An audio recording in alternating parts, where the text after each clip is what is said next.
That's right, Anna. Well, we know, as you mentioned, that the state service will be held in Washington, D.C. on January 9th.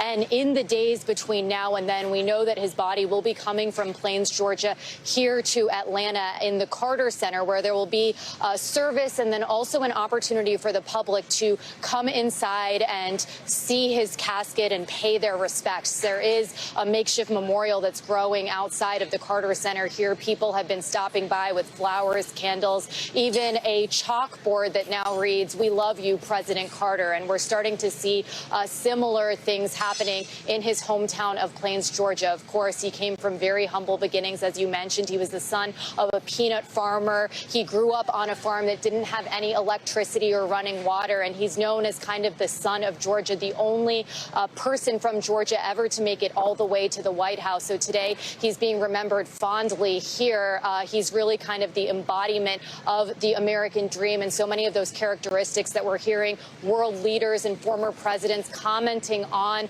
former President Carter, his humility, the fact that he was so down to earth. A lot of people really say that that's a testament to his childhood and his upbringing here in Georgia, Anna. And Kelly, you have closely followed President Carter's career, his years of public service after leaving the White House. What's the reaction been like there in Washington? Well, of course, being here at the White House, this was once home to the Carter family back in 1977 to 1981. And there's a real sense of transition here unrelated to his passing. Behind me, there's work going on to remove the holiday decorations right outside the gate. They are building the inaugural platforms and the staging areas for what will happen on January 20th. So transitions are happening all around us here.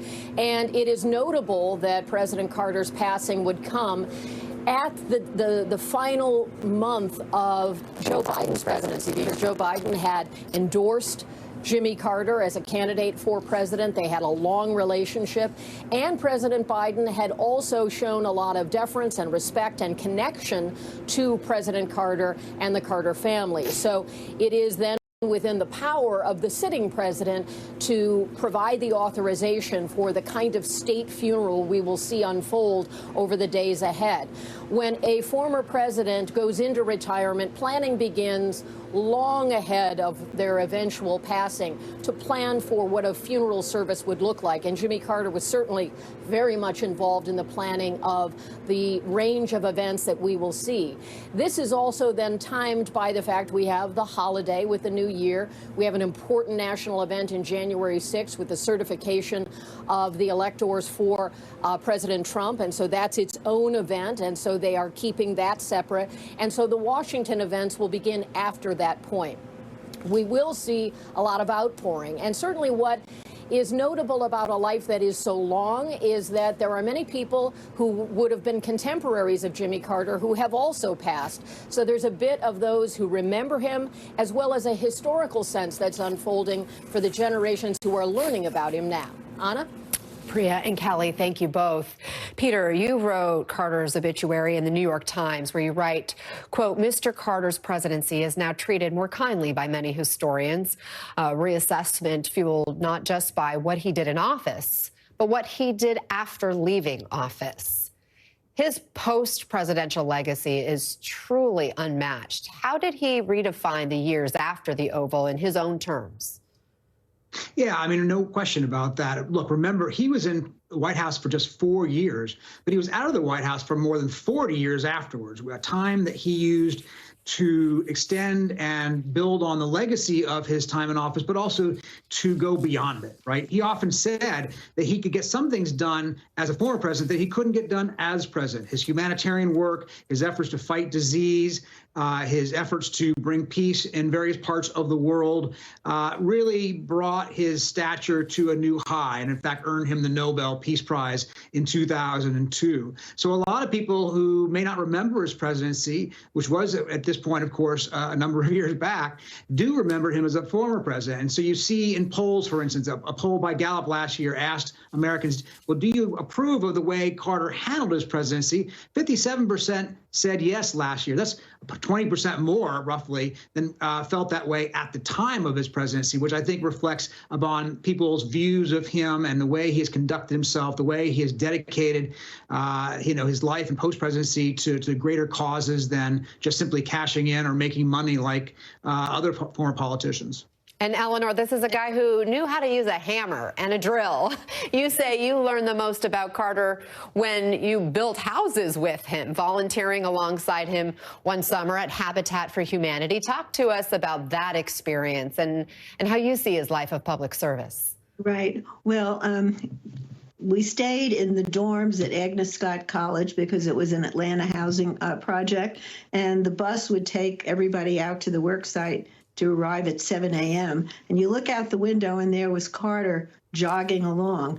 Now, he left the White House at age 56. He was still a pretty young man.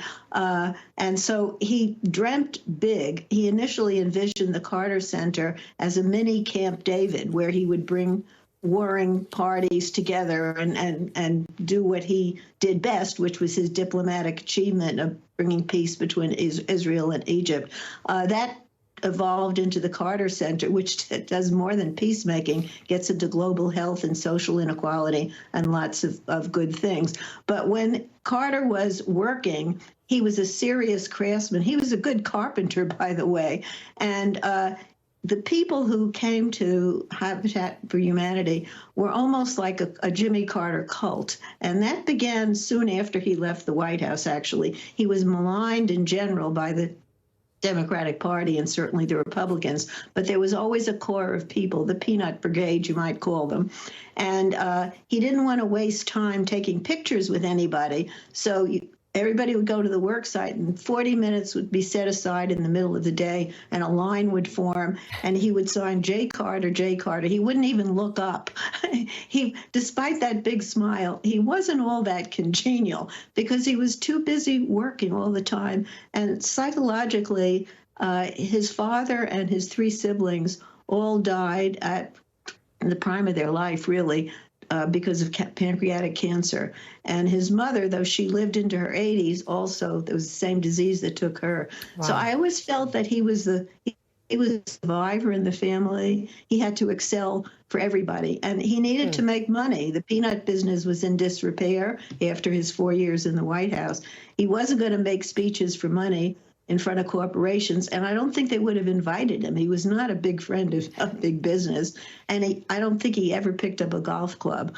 So he chose to write 32 books and to do these good works. And he wanted his presidency to be reevaluated, and I think he's gotten his wish, and we'll hear more about that over the coming days and weeks. He leaves behind all these books. He leaves behind literally thousands of houses he helped build with his own hands for people in need. He leaves behind his legacy of eradicating diseases. Peter, you also write about Carter's role in what's known as the President's Club, a group of men who have served as commander-in-chief, which at times was contentious. Quote, to many of his successors, he was a thorn in their side, always doing his own thing, even if it conflicted with official foreign policy, which he considered principled, they considered sanctimonious. While other former presidents generally held their tongues out of deference to the current occupant of the Oval Office, Mr. Carter rarely stood on ceremony. How did Carter view his place in that club, and how was that approach received by his successors like Clinton or Obama, members of his own party? Yeah, he wasn't really keen on clubs, as one of his biographers put it, and I think that's a good way to put it. He pursued what he considered to be the right thing to do, regardless if it ruffled feathers. And he wasn't, as Eleanor just said, he wasn't maybe the most congenial person in the world at all times, and he didn't really too much care if the person in the White House disapproved of what he was doing. That didn't mean he always freelanced without consulting. He did, but a lot of the times he would go further than the incumbent president wanted him to go. And that was true of Republicans and Democrats. As you mentioned, Bill Clinton often found that to be a little annoying when Jimmy Carter was in Haiti or North Korea or something like that. But he had a real feeling that his experience mattered, that he could accomplish something on the world stage that you can't do while in office. In fact, he even said that he thought at one point that his experience as a former president made him superior in some ways to the person who was actually sitting in office because of his experience, but the freedom that he had had to operate. And people knew that when he came to town, when he was trying to work on something, whether it be a peace deal or monitoring elections or fighting disease, that he was doing it for what he thought was the right reasons, even if, again, it conflicted with official policy, that he wasn't out there for himself.